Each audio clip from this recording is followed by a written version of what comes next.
धर्मनगरी काशी से एक खास तस्वीर आज देखी जा रही है। शंकराचार्य स्वामी अभिमुक्तेश्वरानंद के काशी स्थित श्री विद्या मठ पर चतुरंगिणी सेना का गठन किया गया है। पूरा प्रारूप क्या रहने वाला है हम जानेंगे शंकराचार्य जी से। महाराज जी, इस संगठन को गठित करने का क्या उद्देश्य है और क्या क्या इसमें रहने वाला है प्रारूप? ऐसा है कि जो हमारे सनातन धर्म के लोग हैं, हिंदू, उनको डरा दिया गया है, भयभीत हैं। वो चाहते हैं कि हम अमुक अन्याय अत्याचार हो रहा है उसके विरुद्ध आवाज़ उठाएं, लेकिन उठा नहीं पाते हैं। जब अकेले में मिलो, उनसे एकांत में मिलो, तो वो सब बातें कहते हैं कि गलत हो रहा है, गलत हो रहा है। हम बोलना चाहते हैं लेकिन हम नहीं बोल सकते, क्योंकि हम डरे हैं हमारे ऊपर आक्रमण हो जाएगा। तरह तरह का आक्रमण हो रहा है अलग अलग तरह से, तो वो भय व्याप्त है। तो सबसे पहला उद्देश्य तो यही है कि सनातनी समाज के हृदय में जो भय व्याप्त है उसको दूर करना।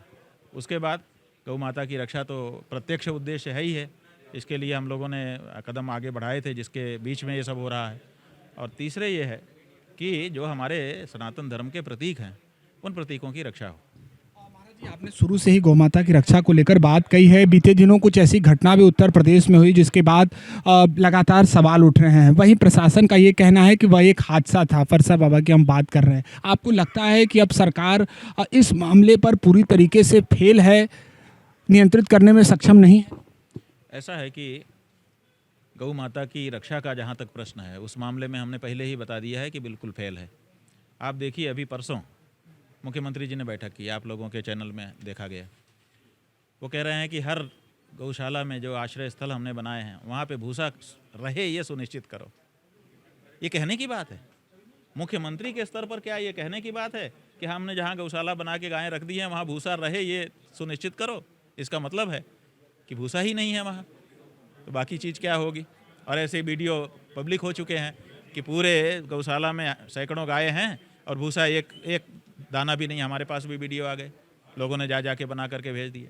तो अब मुख्यमंत्री को ये कहना पड़ रहा है कि भूसा रहे, ये सुनिश्चित करो। तो आप समझो कि कितनी बड़ी अनदेखी है।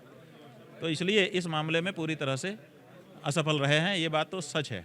जहाँ तक फरसा वाले बाबा की मृत्यु के बारे में बात है, तो जो फरसा वाले बाबा हैं उनकी मृत्यु हो गई, सड़क पर हो गई, ट्रक से दब करके हो गई, ये तो तय है। अब सवाल ये है कि वो सड़क पे कर क्या रहे थे,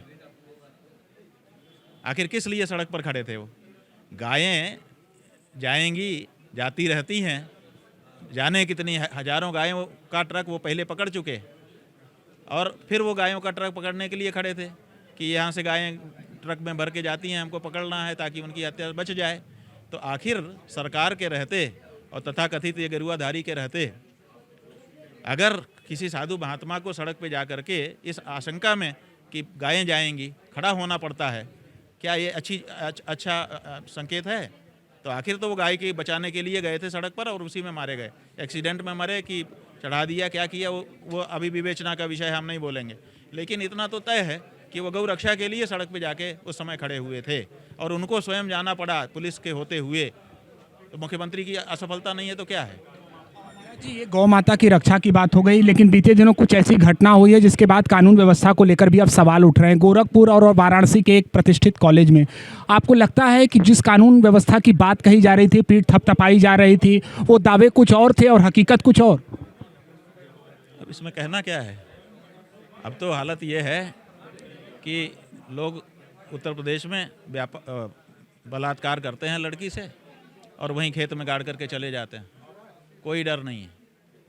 आप तो गोली चलाने की घटनाओं की चर्चा कर रहे हैं, लेकिन ऐसी भी घटनाएं हो रही हैं। उन घटनाओं का क्या है? अपराधियों को कहाँ खौफ है? बुलडोजर कहाँ काम कर रहा है? क्यों नहीं काम कर रहा है? क्योंकि वो अमुक पर चढ़ाया जाता है। ये सब पूरे प्रदेश को पता चल गया कि ये हम पे नहीं चढ़ेगा, हम तो अमुक हैं। ये तो उनके लिए है, उन पे चढ़ेगा। निर्धारित लोग हैं महाराज। हाँ, तो अब लोगों के मन में ये मानसिकता है कि ये हमारे ऊपर नहीं चढ़ेगा, ये तो उन पे चढ़ेगा, इसलिए सब निश्चिंत हैं। और अपराध उन पे कौन है? आप बताइए, जिसने यूपी कॉलेज में गोली चला दी, कहाँ चला बुलडोजर क्यों नहीं चला गया? वो भी तो हत्या थी। पढ़ने वाले बच्चे की हत्या शिक्षा के मंदिर में कर दिया, निहत्था था। अरे 2 लोग मिलके मार लेते, थप्पड़ मार लेते, गुस्सा था तो। लेकिन आप और 8 गोली मार रहे हो, आप समझिए। कितना वो भरा हुआ है। तो और वो लड़का जिसने मारा वो पहले से ही 18 गैंग में अपने को पंजीकृत रखे हुए है। इसका मतलब है कि ये सब चीज़ें चल ही रही हैं, उनको नहीं खौफ है क्योंकि वो अमुक हैं। तो यहाँ पर बुलडोजर जब पक्का हो गया कि ये इसी दिशा में जाएगा, बाकी दिशा में नहीं आएगा, तो बाकी सब बेखौफ हैं। ये बात की रक्षा के लिए आप निकल पड़े हैं। एक और विषय है जो लव जिहाद का मामला आया, उस पर आपने कहा कि संघ के जो वरिष्ठ प्रचारक हैं उन्होंने बड़ी संख्या में बेटियों का विवाह जो है मुसलमानों से करा। उनका कहना है कि यह पूरी तरह से असत्य है, बात ये पूरी तरह से निराधार है, उनका ये कहना है। ऐसा है कि उन्होंने एक लाइन का वक्तव्य दिया है, कहा है कि ये असत्य है, असंवैधानिक है और अमानवीय है। इसी से पता चल जाता है कि वो क्या कहना चाहते हैं। पूछा, कहना तो इतना ही था कि सही है कि गलत, तो उसमें असंवैधानिक और अमानवीय की कहाँ तक बात आ गई। तो जो झूठा आदमी होता है ना, वो बना करके कुछ ज़्यादा ही बोलता है, इसी से पता चलता है कि वो झूठ बोल रहा है। दूसरी बात यह है कि हमसे जो उन्होंने कहा लाउंज में बैठ के वाराणसी के, वो हमने बता दिया। अब उन्होंने अगर ये कहा है कि नहीं वो बात सच नहीं है, हम झूठ बोल रहे हैं, तो हमारा ये कहना है कि केवल ये कथन मात्र नहीं है कि आप कह दो हम कह दें तो हो जाए। इस पर तो शोध होना चाहिए। और केवल हम ही ने नहीं, वो जो यति जी हैं नरसिंहानंद जी, उनका वक्तव्य कल ही आ गया। उन्होंने कहा कि हम तो स्वयं संघ में रहे हैं और ये सब देख करके आए हैं, ये पहले से ही हो रहा है। दूसरे एपिसोड में हमने देखा, लोग कह रहे हैं कि ये तो पहले से ही हो रहा है और जाने कितना ऐसा हो चुका है, एक दिन में इतना नहीं हुआ है। और फिर तीसरे एपिसोड में भी हमने देखा। तो ये चीज़ ऐसी थोड़े है कि छुप जाएगी। विवाह अगर हुए हैं तो इस पर तो कोई भी शोध करेगा तो एक के बाद एक परतें उथड़ के चली आएंगी। आखिर हमको ये बताइए, जवाब दीजिए, संघ वाले जवाब दें कि संघ से कोई मुसलमान जुड़ नहीं रहा है, तो संघ को क्या ज़रूरत पड़ी गई मुसलमानों को जोड़ने की कि राष्ट्रीय मुस्लिम मंच बनाया। एक बात। दूसरे, जैसे ही मुस्लिम मंच बनाया वैसे मुसलमानों की भीड़ लग गई।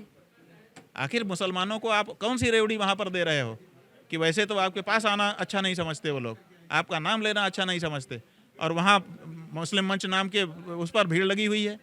आखिर इतना सफल उनका कार्यक्रम क्यों हो रहा है? आखिर क्या रेवड़ी बांटी जा रही है वो बताएं। ये जो कह रहे हैं ना अमानवीय है, असंवैधानिक है और असत्य है, क्या नाम उनका? इंद्रेश जी। वो इंद्रेश जी बताएं कि आखिर मुस्लिम मंच में इतनी भीड़ मुसलमानों की क्यों है? क्या वहाँ उनको दे रहे हो आप? बताइए। एक अंतिम सवाल, अमेरिका, इजराइल और ईरान के बीच भीषण युद्ध है, इसका असर भी अब भारत पर पड़ रहा है, ईंधन आपूर्ति को लेकर है, और कहीं ना कहीं परमाणु हमले का भी खतरा लगातार बना हुआ है। इसको लेकर भी कई चर्चाएं हो रही हैं। आप क्या मानते हैं, क्या वजह है कि विश्व में इस प्रकार का उथल पथल है? इसमें कोई, ये तो वर्चस्व की लड़ाई सदा चलती ही रहती है। ये वर्चस्व की लड़ाई है और ये हर स्तर पर। एक घर में 4 लोग हैं, वो लोग एक दूसरे पे वर्चस्व, पति पत्नी है एक दूसरे पे वर्चस्व, भाई भाई हैं एक दूसरे पे वर्चस्व, एक कंपनी में 4 भागीदार हैं एक दूसरे पे वर्चस्व की लड़ाई है। ये विश्व स्तर पर भी चलती ही रहती है, कोई बाधा नहीं। ये अलग अलग विषयों पर बातचीत की है शंकराचार्य अभिमुक्तेश्वरानंद जी ने। एबीपी न्यूज़ के लिए वाराणसी से निशांत चतुर्वेदी।